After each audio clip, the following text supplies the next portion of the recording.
باتوں پر اعتراض کیا کرتے تھے کہ بھئی آپ یوں کہہ رہے ہو، لیکن اب آپ کے خود بڑے اور مناظرین بھی مان رہے ہیں کہ یہ مسئلہ صرف اہل الحدیث کہلوانے والوں کے ساتھ ہی ہے، اور اس کی وجہ وہ نہیں بتاتے، ہم بتاتے ہیں کہ ان علمی حادثہ سے زیادہ نفسیاتی مسئلہ ہے۔ یہ نفسیاتی مسئلہ یعنی اس طرف اشارہ ہو رہا ہے کہ عمر صدیق صاحب نفسیاتی مریض ہیں، جس کا علم اور حقیقت کی دنیا سے کوئی تعلق نہیں ہے، ورنہ لوگ مولانا مودودی کے بغیر بھی علمی دنیا میں پمپتے اور زندہ رہتے ہیں۔ تو اور مکاتب فکر کا ذکر کیا نا، ان کے متعلق کہتے ہیں آخر ان کے کارکن کیوں ملحد اور شیعہ نہیں ہوتے؟ سمجھ رہے ہیں نا کہ یہ بھی مان رہے ہیں کہ ہمارے ملحد ہو جاتے ہیں، شیعہ ہو جاتے ہیں۔ یہ آفت آگے لکھا کہ یہ آفت صرف ہمارے پر کیوں نازل ہوتی ہے؟ کہ غیر مقلدین اب مان رہے ہیں کہ ہمارے علماء یا ہمارے جو اہل الحدیث کہلوانے والے کثرت سے گمراہ ہو رہے ہیں، ٹھیک ہے نا؟ یوں سمجھیں، صاف لفظوں میں یہ کہ وہ یہ مان رہے ہیں کہ کثرت سے ہمارے گمراہ ہو رہے ہیں۔ السلام علیکم ورحمۃ اللہ وبرکاتہ، نحمدہ ونصلی علی رسولہ الکریم۔ ناظرین کرام، آج غیر مقلدین کے ایک مناظر ہیں حافظ ابو یحییٰ نورپوری صاحب، ان کا ایک یوں سمجھو ایک قسم کا اعتراف جو ہم غیر مقلدین کے سامنے رکھنا چاہتے ہیں۔ دیکھیں، اس سے پہلے ہم نے اس پر ویڈیوز بنائی ہیں جس پر بعض غیر مقلدین نے اس طرح کا اعتراض کیا کہ دیکھیں جی، آپ جو نا یہ دکھا رہے ہوتے ہیں کہ اہل الحدیث کہلوانے والے جو غیر مقلدین ہیں ان میں سے فلاں شیعہ ہو گیا، فلاں یوں ہو گیا، یعنی ہم وہاں یہ کہنا چاہتے ہیں کہ بڑی کثرت سے غیر مقلدین یا تو شیعہ ہو جاتے ہیں یا قادیانی ہو جاتے ہیں، اکثر ان کا نتیجہ اس طرح کا ہوتا ہے۔ تو اس طرح کی ویڈیوز پر غیر مقلدین کا یہ کہنا ہے یا یہ اعتراض ہے کہ دیکھیں جی، آپ کے فلاں علماء جو نا ان میں سے جو نا بعض غیر مقلد بن گئے، وہ ہو گئے، تو اس پر ہمارا یہ کہنا تھا کہ ان کا علماء ہونا یہ کنفرم ہے یا نہیں، یہ الگ بات ہے۔ لیکن یہ ہم تو مانتے ہی ہیں نا، پہلے تو ہم اس چیز کو مانتے ہیں کہ کوئی بندہ بھی گمراہ ہو سکتا ہے، لیکن غیر مقلدین کہتے ہیں کہ بھئی حق پہچان لیا، حق قبول کر لیا، لیکن اس حق کے قبول کرنے کے بعد بھی وہ کسی اور چیز کو حق مان رہے ہوتے ہیں۔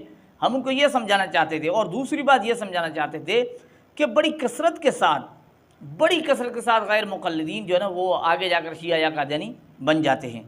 تو آج ہم آپ کی خدمت میں جو چیز رکھ رہے ہیں وہ ان کے اپنے مناظر ہیں حافظ ابو یحییٰ نورپوری صاحب، جو اس کے غلام مصطفیٰ ظہیر امن پوری کے یوں سمجھیں کہ شاگرد خاص ہیں۔ انہوں نے ایک چیز شیئر کی ہے، واصل واسطی نام کے کوئی پیج ہے، اس سے ایک تحریر شیئر کی ہے۔ اس طرح کی بات میرے خیال میں یوں محسوس ہوتا ہے کہ کچھ یہ جو ہیں ان کے مناظر عمر صدیق صاحب، انہوں نے کچھ اس طرح کی پوسٹ رکھی تھی، مجھے ذہن میں نہیں ہے، تو اس پر غالباً انہوں نے یہ اس چیز کو شیئر کیا یا اس طرح کی چیز جو ہے نا انہوں نے سامنے دی۔ اب یہ دیکھیں، اب اس میں ساری چیزیں یہ آ جاتی ہیں جو غیر مقلدین کہتے ہیں نا، اب انہوں نے خود مان لیا ہے کہ ہمارے اندر بڑی کثرت کے ساتھ یہ چیز ہو رہی ہے۔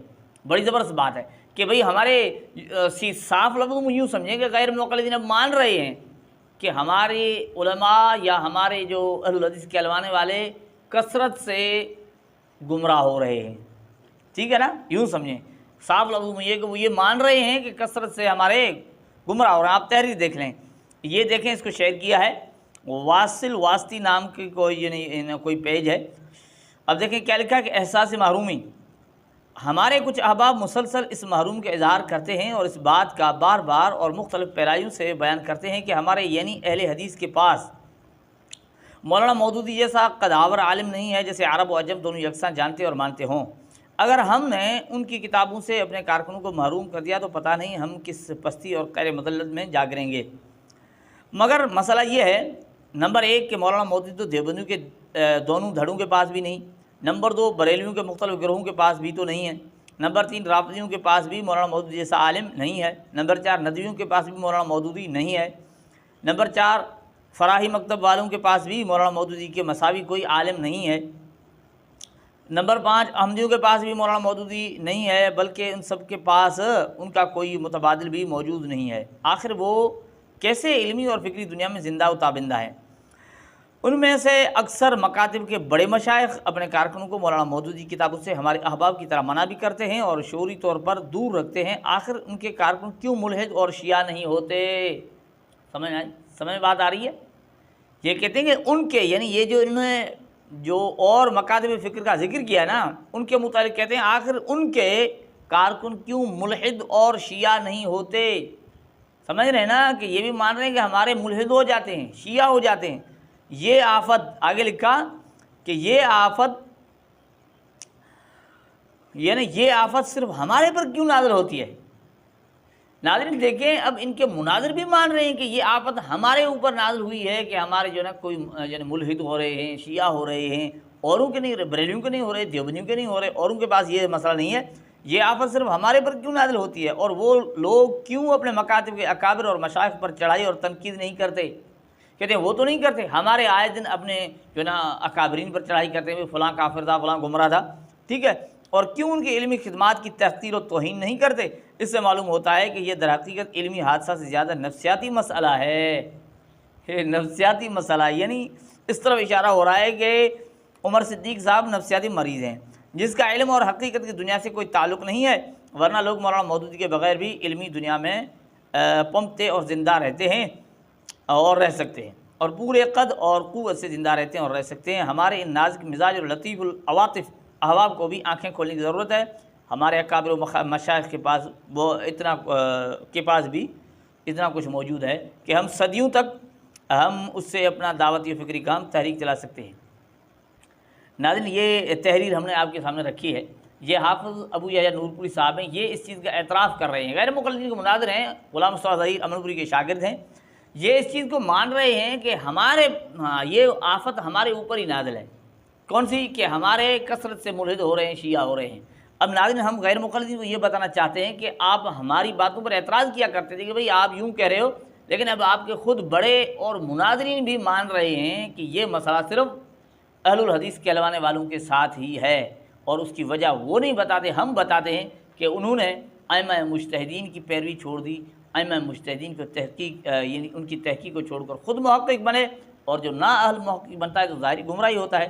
اللہ جل جلالہ ہمیں سمجھنے کی توفیق عطا فرمائے اور ان غیر مقلدین کی حقیقت کو سمجھ۔ بس میں 3 لوگوں کے بارے میں کہہ سکتا ہوں اور مشورہ دے سکتا ہوں۔ وہ 3 کون کون ہیں؟ یہ معروف سلفی علماء جو ہیں، جو انہیں جانتے ہیں، ان پر کلام کرتے ہیں، جن میں سے ایک شخص ہے محمد حسن الددو، جو معروف اخوانی اشعری اور صوفی ہے، اور ابھی چند مہینے پہلے اللہ کے رسول صلی اللہ علیہ وسلم پر بھی طعنہ زنی کر چکا ہے، اور بے شمار عرب کے مشائخ نے ابھی ان پر زبردست طریقے سے رد کیا ہے۔ ابھی حال کی بات ہے۔ ایسے شخص کے بارے میں ڈاکٹر ذاکر نائک کیا فرماتے ہیں کہ یہ دنیا کے سب سے بڑے عالم دین ہے، جن کی طرف لوگوں کو رجوع کرنا چاہیے۔ تو یہ طریقہ رہا ہے اہل بدعت کو پروموٹ کرنے کا شروع سے۔